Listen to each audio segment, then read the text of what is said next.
Amos calls and says, God doesn't like your worship. Wait, worship? I thought that was the main thing about God's people. Yes, people of God are called to worship the Lord. But if their worship is without any spiritual transformation, if their worship is just another festival, another gong, and another praise that is just noisy, God does not accept that worship. Amos chapter 5 verse 21 says, I despise your religious festivals.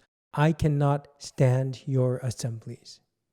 Yes, God is actually pointing out to the worship from the Israelites. But the true reason why God cannot accept it is because they were doing it as they were just going through the motion. Knowing that they were called by God, they were just going through the motions of worship, and they were going along without any transformation. And then Amos points out to what God really wants. God really wants, in verse 5:24, he says, let justice roll down like river and the righteousness like a stream of everlasting water.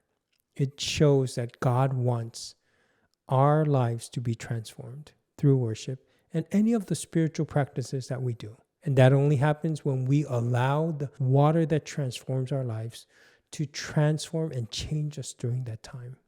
And if our worship was just another going through the motion spiritual practice, would God really receive it?